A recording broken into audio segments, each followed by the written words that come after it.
శుభోదయం మిత్రులారా, వార్తా కథనాలపై విశ్లేషణ కార్యక్రమం టీజీటీవీ మార్నింగ్ న్యూస్ కు స్వాగతం. నేను మీ జర్నలిస్ట్ సత్య. ముందుగా రాష్ట్రంలోని ప్రధాన వార్తలను కనుక పరిశీలించినట్టయితే కేసీఆర్ దూరదృష్టితోటి ఆలోచన చేసినటువంటి ఆ శ్రమ ఫలితాలు ఇస్తా ఉన్నాయి.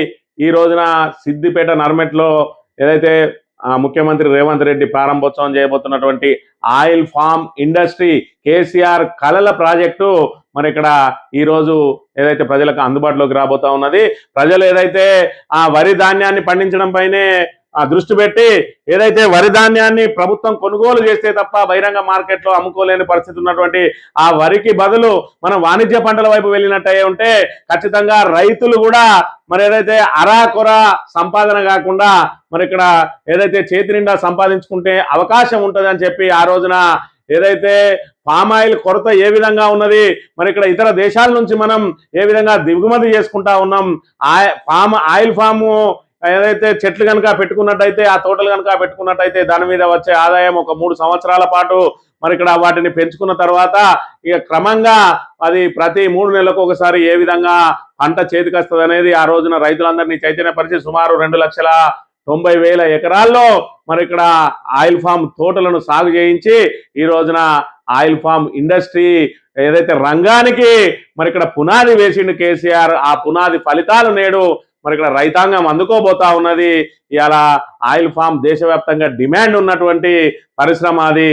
దాన్ని తెలంగాణలో మరి ఇక్కడ పురికొల్పిండు కేసీఆర్. అది మరి ఇక్కడ ఏదైతే దానికి పునాది రాయి కేసీఆర్ వేస్తే దానికి శిలాఫలకం ఈరోజు రేవంత్ రెడ్డి వేసుకొని అదేదో తమ ఘనతే అని చెప్పుకునే ప్రయత్నం చేస్తా ఉన్నాడు. మరోవైపు ఏదైతే గతంలో కేసీఆర్ కొనసాగిస్తున్నటువంటి సంక్షేమ పథకాలను మరి ఆపి ఆపి ఆపి ఊరించి ఈయనేదో కొత్తగా పథకాలు ఇస్తున్నట్టు ఈ రోజున రైతు భరోసా అనౌన్స్ చేయబోతా ఉన్నాడు. అదెవరికయ్యానంటే మరి ప్రతి రైతుకు 1 ఎకరానికి మాత్రమే, అది 2 ఎకరాలు ఉన్నాయి, 5 ఎకరాలు ఉన్నాయి, 10 ఎకరాలు ఉన్నాయి, 1 ఎకరాకు మాత్రమే రైతు భరోసా వేస్తున్నా అని చెప్పి దాన్ని గొప్పగా మళ్ళా ఈ రోజున ఏదైతే ఆ నర్మెట్లో శిలాఫలకాన్ని ఓపెనింగ్ చేయబోతా ఉన్నాడో దానికి మరి ఇక్కడ ఆయిల్ ఫ్యాక్టరీని ఓపెన్ చేయబోతా ఉన్నాడో అక్కడి నుంచి మరి ఇక్కడ రైతును రాజును చేయడమే లక్ష్యమాట. ఇప్పటికే రైతులకు పెట్టుబడి సాయం అందకుండా 3 విడతలు ఎగ్గొట్టినటువంటి రేవంత్ రెడ్డి ప్రభుత్వం ఇంకా రైతును రాజును చేస్తా అని చెప్పి నామం పలుకుతా ఉన్నది. మరి ఇక్కడ కేసీఆర్ కృషి ఫలితాలను కూడా తమ ఖాతాలో వేసుకోవడానికి ప్రయత్నం చేస్తూ ఉంటే ప్రజలందరికీ ఇప్పుడిప్పుడే అర్థమవుతున్న పరిస్థితిని కూడా మనం ఇక్కడ ప్రధానంగా చూడవచ్చు. ఇక వార్తా కథనాలను కనుక పరిశీలించే ముందు ఈ బడ్జెట్కి సంబంధించి ఒకసారి మరి ఇక్కడ బీఆర్ఎస్ ఏదైతే భారత రాష్ట్ర సమితి ఏ విధంగా 6 గ్యారంటీలకు కోరి డిక్లరేషన్లకు పాత్ర, సంక్షేమ పథకాలకు సమాధి, మోసకారి కాంగ్రెస్ ను అడుగడుగునా నిలదీద్దామని చెప్పి ఏ రంగంలో ఏ విధంగా మోసం జరిగిందని చెప్పి ఇక్కడ ఒక పేపర్ ప్రకటన ఇవ్వడం జరిగింది. ఇక్కడ చూసుకున్నట్టయితే మహిళలకు మహామోసం. ఏంటిది మోసం? ప్రతి నెల 2,500 రూపాయలు ఇస్తా ప్రతి మహిళకు అన్నాడు. ఇందులో బడ్జెట్ లో పెట్టిండా గుండు 0 కేటాయించిండు. తులం బంగారం ఇస్తానని కళ్యాణ లక్ష్మిలో దానికి బడ్జెట్ కేటాయించిండా గుండు 0. విద్యార్థులకు స్కూటీలు ఇస్తానడు. మొన్న కూడా మరి ఇక్కడ అనౌన్స్ చేసిండు. మరి ఇప్పుడు ఈ బడ్జెట్ లో ఎందుకు పెట్టలేదా రేవంత్ రెడ్డి అంటే ఆయన నోరు ఒకటి చెప్తుంది, నొసలొక్కటి చెప్తుంది రేవంత్ రెడ్డిది. ఆయన మాటకు మరి ఇక్కడ విలువ లేదు. మరి మొన్ననే చెప్పిండు కేటీఆర్ ముఖ్యమంత్రి మాటకు 0 వాల్యూ, ముఖ్యమంత్రి సంతకానికే 0 వాల్యూ. ఎందుకంటే ఆయన ముఖ్యమంత్రిగా పదవి స్వీకారం చేసిన రోజున ఏదైతే 6 గ్యారంటీలకు చట్టబద్ధత కల్పిస్తూ సంతకం చేసిండు, ఆ ఫైల్ ఇప్పటి వరకు కూడా మరి ఏదైతే ఆ అసెంబ్లీకి రాలేదు, అది చట్టంగా రూపొందలేదు, దాని మీద చర్చ జరగలేదు, దాని మీద శాసనసభ ఆమోదం జరగలేదు. అందుకే రేపటి రోజున శుక్రవారం రోజున మరి ఇక్కడ ప్రైవేట్ బిల్లు పెట్టబోతా ఉన్నది. ఈ రోజున మరి ఏదైతే బీఆర్ఎస్ పార్టీ తరఫున ప్రైవేట్ బిల్లు పెట్టబోతా ఉన్నారు. ఏమని? 6 గ్యారంటీలకు చట్టబద్ధత కల్పించాలని చెప్పి ప్రైవేట్ బిల్లు ప్రవేశపెట్టబోతా ఉన్నారు. దీన్ని కాంగ్రెస్ ఏ విధంగా అడ్డుకుంటుందో చూడాలి. అదేవిధంగా రైతన్నలకు దగా, ఏ విధంగా దగా అంటే 15,000 రైతు భరోసా ఇస్తానని దోకా ఇచ్చింది, 12,000 కుదిర్చింది, సీజన్ కు 6,000 చొప్పున అని చెప్పి ఇప్పటికి 3 సీజన్లను ఎగవేసింది. మరి ఇక్కడ పంట బోనస్ 500, మీరు పండించిన ప్రతి గింజకు కూడా క్వింటాల్కి 500 అన్నది, దాన్ని మరి వరికే పరిమితం చేసింది, వరిలో సన్నడ్లకే పరిమితం చేసింది. ఆ సన్న వడ్లకు కూడా మరి ఇక్కడ ప్రతి సీజన్కి ఇస్తున్న పరిస్థితులు లేవు. కౌలు రైతులకు, రైతు కూలీలకు మరి ఇక్కడ కౌలు రైతులకు 15,000 రైతు భరోసా ఇస్తానది, రైతు కూలీలకు మరి ఇందిరమ్మ ఆత్మీయ భరోసా అని 12,000 ఇస్తానది. వాళ్ళకు కూడా ఇప్పటి వరకు ఇవ్వకుండా గుండు సున్నా ఇస్తున్న పరిస్థితిని మనం ఇక్కడ ప్రధానంగా చూడాలి. అదే విధంగా చూసుకున్నట్టయితే విద్యార్థి యువతకు కూడా ధోకా ఇచ్చింది. ఏ విధంగా 4,000 నిరుద్యోగ భృతి ఇస్తాన్నారు, బడ్జెట్ లో రూపాయి కేటాయించలేదు. 2 లక్షల ఉద్యోగాలు ఇస్తాన్నారు, ఉద్యోగాల ప్రస్తావన లేదు. 5 లక్షల విద్యా భరోసా కార్డు ఇస్తాను శ్రీధర్ బాబు అయితే చేతిలో క్రెడిట్ కార్డు పట్టుకొని ఇక మీ ఇంట్లో విద్యార్థి ప్రతి ఒక్కరికి కూడా ఈ కార్డు ఇస్తాం, ఇక మీరు ల్యాప్టాప్ కొనుక్కుంటారా, బుక్స్ కొనుక్కుంటారా, డ్రెస్ ఏదైతే యూనిఫామ్ కొనుక్కుంటారా, కాలేజీ ఫీజే కట్టుకుంటారా, మీ ఇష్టం, అందులో 5 లక్షల రూపాయలు అలా దొరగొట్టి ఆ కార్డు మీకు ఇస్తామని చెప్పి నమ్మబలికి మరి ప్రజలను ఏ విధంగా మోసం చేసిండో ఆ manifesto committee chairman Duddilla Sridhar ఏ విధంగా మోసం చేసిండో ప్రజలందరూ ఒకసారి గమనించాలి. మరి ఇందులో ఏదైనా దానికి సంబంధించిన బడ్జెట్ అంటే సున్నా బడ్జెట్. 10 ఇంటర్ డిగ్రీ విద్యార్థులకు 10,000, 15,000, 20,000 ఇస్తారని నమ్మబలికిండ్రు. వాళ్ళకు కూడా గుండు సున్నా. సబ్బండ వర్గాలకు కూడా ద్రోహం చేసిర్రు. బీసీలకు 1,00,000 కోట్ల బడ్జెట్ పెడతా అన్నారు, 20,000 కోట్ల చొప్పున 20 కోట్లు. మరి మూడో బడ్జెట్ 60,000 కోట్లు రావాలి, సున్నా కేటాయింపులు జరిగినాయి. ఎస్సీ ఎస్టీలకు 12 లక్షల రూపాయలు ఇస్తామన్నారు అంబేద్కర్ అభయాస్త కింద, దానికి కూడా సున్నా. మరి ఎస్సీ ఎస్టీల నిధులలో కూడా 70% కోత విధించి ఇవాళ ఎస్సీ ఎస్టీల పట్ల మేము కపట ప్రేమనే చూపిస్తున్నాం అని చెప్పి మరోసారి నిరూపించుకున్నారు. మైనారిటీ సంక్షేమానికి కూడా సున్నా కేటాయింపులు చేసిండు. అదేవిధంగా కార్మికులకు ఏ విధంగా వెన్నుపోటు పడిచిందంటే విలీనం చేస్తా అని ఆర్టీసీకి వెన్నుపోటు, అదేవిధంగా బకాయిలు ఇవ్వకుండా ఆర్టీసీ నడ్డి విరుస్తా ఉన్నారు. అదేవిధంగా ఆటో అన్నులకు 12,000 రూపాయలు ఇస్తా అన్నారు ప్రతి సంవత్సరం, ₹1 విధులిచ్చింది లేదు, ఈ బడ్జెట్ లో కేటాయింపులు చేసింది లేదు. అంగన్వాడీలకు, ఆశా వర్కర్లకు 18,000 కనీస వేతనం ఉండాలి అని చెప్పి గొప్ప గొప్ప మాటలు మాట్లాడింది సీతక్క.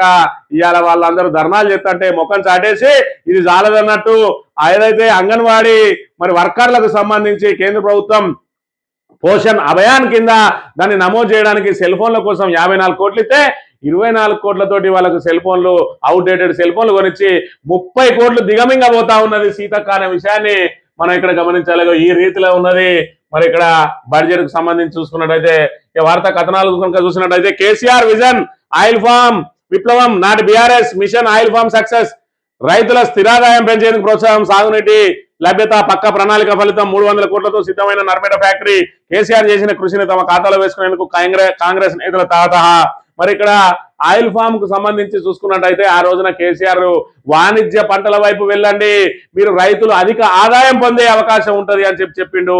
మరి దాన్ని పుణికిపుచ్చుకున్నటువంటి మరి అప్పటి మంత్రి, నీటిపారుదల శాఖ మంత్రిగా ఉన్నటువంటి మరి ఇక్కడ హరీష్ రావు, నేను దీన్ని సిద్దిపేటలో ఎందుకు నేను అమలు చేయకూడదు నా రైతులకు అని చెప్పి ఆ రోజున మరి ఇక్కడ వివిధ సైంటిస్టులను పిలిపించుకొని ఆ భూమిలో మరి ఆ టెస్టులు, సాయిల్ టెస్ట్ కనుక చేయించినట్టయితే ఇక్కడ మీకు గాలిలో తేమ తక్కువగా ఉన్నది కాబట్టి ఇక్కడ మీకు ఆయిల్ ఫాము మరి ఇక్కడ ఏదైతే అక్కడ పెరిగే అవకాశం లేదు అని చెప్పి మరి ఆ రోజు చెప్పిందట.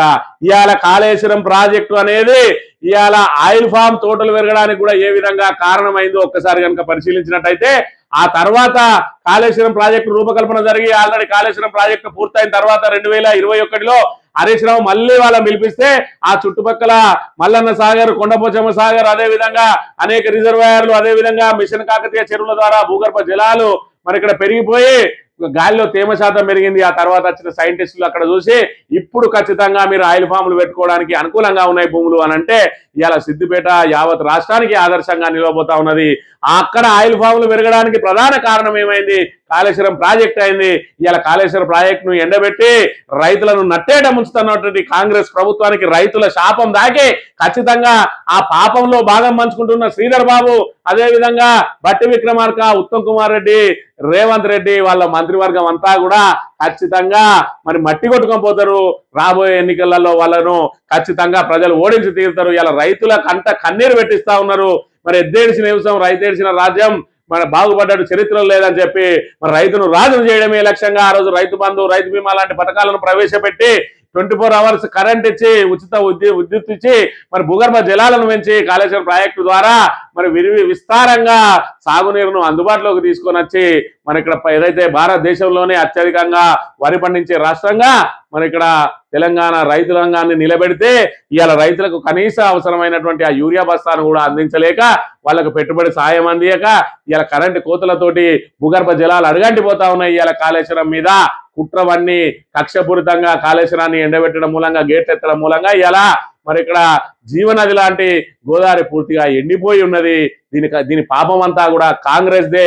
కేవలం ఓట్ల కోసం ఈ రకంగా తెలంగాణను సర్వనాశనం చేస్తా ఉన్నది ఇవాళ కాంగ్రెస్ ప్రభుత్వం అనే విషయాన్ని మనం గమనించాలి. శ్రమ బీఆర్ఎస్ ది, శిలాఫలకం రేవంత్ ది. ప్రజల మనోఫలకంపై ఉండేది కేసీఆర్. బీఆర్ఎస్ పనులకు కాంగ్రెస్ రిబ్బన్ కటింగ్. ఎవరు రిబ్బన్ కటింగ్ చేసినా అది కేసీఆర్ మానస పుత్రిక అనేది అందరికి తెలిసిందే. ఇవాళ ఆయిల్ ఫామ్ అనే దాన్ని తీసుకొచ్చిందే కేసీఆర్. ఇవాళ ఆయిల్ ఫామ్ ద్వారా రైతులు మరి దాని ఫలాలు అందుకోబోతా ఉన్నారు. కేసీఆర్ కృషి ఫలితం అని చెప్పక తప్పదు. ఈ 6 గ్యారెంటీలపై ప్రైవేట్ బిల్లు వచ్చే శుక్రవారం అసెంబ్లీలో ప్రవేశపెడతాం. దగాబడ్డ తెలంగాణ ప్రజల పక్షాన గొంతెత్తుతాం. ఇందుకు కాంగ్రెస్ బీజేపీ సహకరించాలి. ముఖ్యమంత్రి తొలి సంతకమే మోసం. చట్టబద్ధతతోనే గ్యారంటీపై ప్రజలకు హక్కు. గ్యారంటీల పేరుతో ఓట్లు కొల్లగొట్టిన కాంగ్రెస్ 4 కోట్ల మందికి కుచ్చుతో పెట్టింది. అభయాస్తం ప్రపంచంలోనే అతిపెద్ద వంచన. మరి అభయాస్తాన్ని రాసింది ఎవరు? ఇది అభయాస్త్రం అనే మేనిఫెస్టోనే అతిపెద్ద వంచన. దాన్ని రాసింది దుద్దిల్ల శ్రీధర్. అంటే ఇవాళ ప్రజలను పెద్ద ఎత్తున మోసం చేసింది ఎవరు అంటే మంతని ఎమ్మెల్యే దుద్దిల్ల శ్రీధర్ యావత్ తెలంగాణ ప్రజానికాన్ని మోసం చేసి ఇవాళ చిత్రగుప్తుల లెక్కలు రాసి తప్పుడు లెక్కలన్నీ రాసి అలవిగాని హామీలనిచ్చి ఇలా తెలంగాణ రాష్ట్ర ఆర్థిక పరిస్థితి ఏ విధంగా ఉన్నదో తెలిసినప్పటికీ కూడా అది జరగదని తెలిసి కూడా ప్రజలను మరి ఉద్దేశపూర్వకంగా మోసం చేసిండు. ఖచ్చితంగా శ్రీధర్బాబు మీద 420 కేసు పెట్టాలి. కేసు పెట్టి జైలు వేసినా తప్పులేదనే విషయాన్ని ఇక్కడ మనం గమనించాలి. రేవంత్ రెడ్డి దమ్ముంటే హామీలపై చర్చకురా. బీఆర్ఎస్ వర్కింగ్ ప్రెసిడెంట్ కేటీఆర్ సవాల్. రేవంత్ రెడ్డి మీరు పెట్టిన తొలి సంతకం ఫైల్ దొరకకుండా పోయే అవకాశం ఉంటుందా? 840 రోజుల తర్వాత ఆ ఫైల్ ఎక్కడున్నదని అడిగితే సమాధానం చెప్పలేని స్థితిలో ప్రభుత్వం ఉంటుందా? దేశంలో ఏ రాష్ట్రంలోనైనా ఇలాంటి పరిస్థితి ఉన్నదా? ఓట్ల కోసం ఇట్లా అబద్ధాలు చెప్పొచ్చా? రాంగపోంగా ఢిల్లీ విమానంలో ఎక్కడైనా పోగొట్టుకున్నావా? ఢిల్లీ పర్యటనలో తప్పిపోయిందా అని చెప్పి ఎద్దేవా చేసిన పరిస్థితి. మరి నీది సంతకం పెట్టింది పోయింది ఓకే.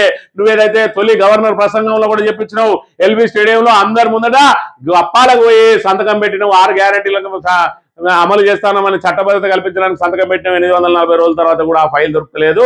ఓకే, దొరకకపోని మేము ప్రైవేట్ బిల్లు పెట్టబోతా ఉన్నాం, దానికి సహకరించండి, దాన్ని చట్టంగా రూపొందించండి అని చెప్పి చెప్తున్న పరిస్థితి. ఇలా కాంగ్రెస్ పరిస్థితి ఏంటంటే ఆ ప్రైవేట్ బిల్లును అడ్డుకోలేదు, అట్లా అని ఒప్పుకోలేదు. మరి ఇప్పుడు దీనిలో ఏం చేస్తుంది? మళ్ళా నోటికి ఏదైతే బూతు పురాణాలతోటే దాని నుంచి ఏదైతే బీఆర్ఎస్ రెచ్చగొట్టి మరి అక్కడి నుంచి తప్పించుకునే ప్రయత్నం చేస్తారు రేవంత్ రెడ్డి తప్ప దీనికి సమాధానం మాత్రం వాళ్ళ దగ్గర ఉండదనే విషయాన్ని మనం ఇక్కడ గమనించాలి. ఇక ముదిరిన యుద్ధమట. నటాంజ్ అణుస్థావరంపై మరోసారి అమెరికా దాడులు తీవ్రంగా ఖండించిన ఇరాన్. నేటి నుంచి మరిన్ని దాడులు అంటున్న కడ్జు. హిందూ మహాసముద్రానికి వ్యాపించిన యుద్ధ వాతావరణం. పశ్చిమాసియా వార్పై ట్రంప్ పిచ్చే మూడ్. ఇజ్రాయెల్ ముందుకట దాడులు ఆపి హర్మోజును తెరవాలని పలు దేశాల విజ్ఞప్తి. హర్మోజులో నౌక చిక్కుకుపోయి భారత కెప్టెన్ దుర్మరణం అట. హర్మోజు జలసంధి అనేది మరి ఇక్కడ ప్రపంచంలో పశ్చిమాసియా దేశాలన్నిటికీ కూడా ప్రధానమైనటువంటి మరి ఇక్కడ వాణిజ్య నౌకలు వెళ్లే రహదారి అది. దాన్ని మరి మూసివేయడం మూలంగా అనేక దేశాలు ఇబ్బందులు పడుతున్నాయి. మరోవైపు యుద్ధం మీద ట్రంప్ వెనక్కి తగ్గినట. దీని ద్వారా మరి కోట్లాది లక్షల కోట్ల రూపాయలు అమెరికా ప్రజాధనం ఖర్చు అవుతున్నది తప్ప అమెరికాకు వచ్చే లాభం అయితే ఏమి లేదు. దానికి తోడు అమెరికా సైన్యాన్ని కోల్పోతా ఉన్నది, ఆయుధాలను కోల్పోతా ఉన్నది. మరి ఇక్కడ ఇజ్రాయెల్ మాత్రం మరి పట్టు విడవకుండా ఇంకా ముందుకే సాగుతా ఉన్నదట. ట్రంప్ అయితే కొంతవరకు మరి యుద్ధాన్ని ఇక ముగించే దశలో ఉన్నామని చెప్తున్నానని చెప్పి ఇక్కడ చెప్తున్న పరిస్థితి.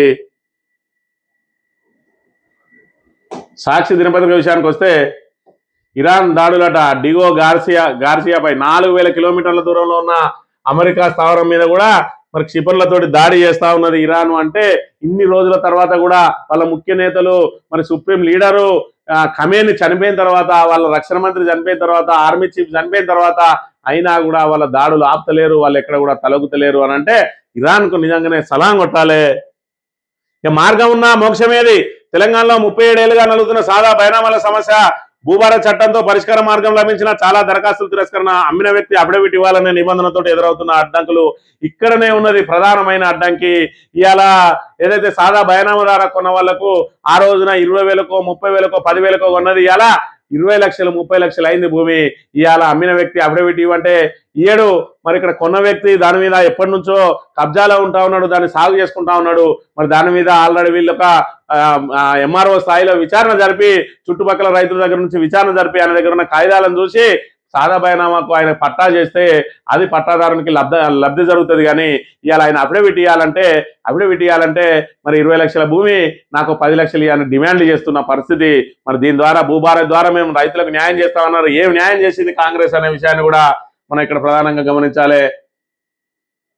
నేటి నుంచి యాసంగి భరోసాట నర్మెట్లో ఆయిల్ ఫ్యామ్ ఫ్యాక్టరీ ప్రారంభోత్సవ వేదిక నుంచి నిధుల విడుదల అయ్యని కొత్త పథకాన్ని ప్రవేశపెడతా ఉన్నాడు. కొత్త పథకం ఇక రైతు భరోసా అని భారతదేశంలో ఎక్కడ లేని పథకాన్ని ప్రవేశపెట్టినట్టు రైతు ఉత్సవాలట రైతు భరోసా నిధుల విడుదల.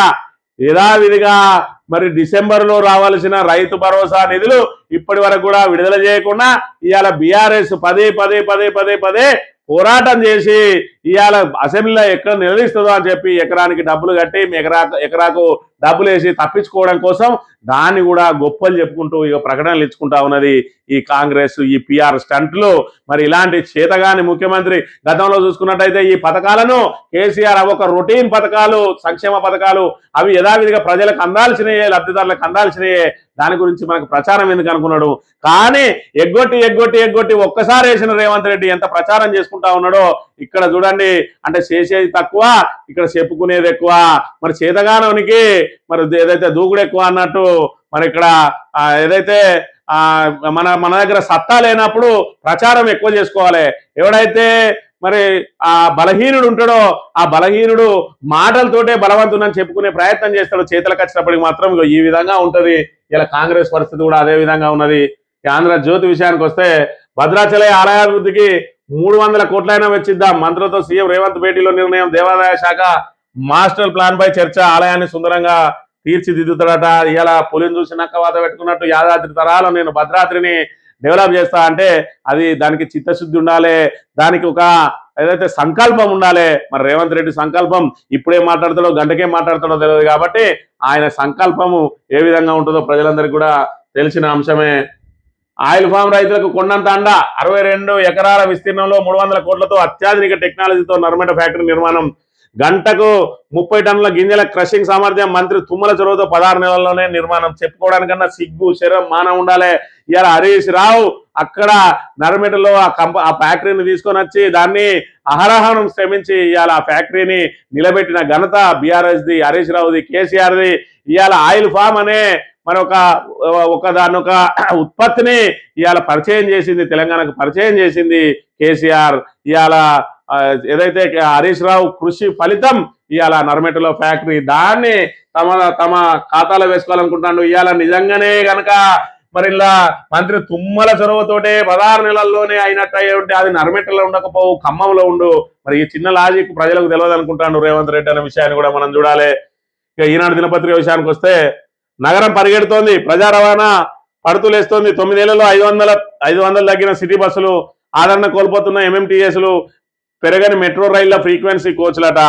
రాష్ట్ర రాజధాని హైదరాబాద్ నగరంలో జనాభాతో పాటు ప్రైవేట్ వాహనాలు పెరుగుతున్నాయి. దీంతో రోడ్లపై వాయు కాలుష్యం అధికమవుతుంది. దక్షిణాదిలో మిగతా మెట్రో నగరాలైన చెన్నై, బెంగళూరుతో పోలిస్తే PM10 ఉద్గారాలు హైదరాబాద్లోనే అధికం. పరిస్థితి ఇలానే కొనసాగితే కాలుష్యంలో ఢిల్లీతో పోటీ పడుతుందట. మరి మెట్రోను వాడాలని అంటే లగ్జరీ వైపే అందరూ చూస్తా ఉన్నారు.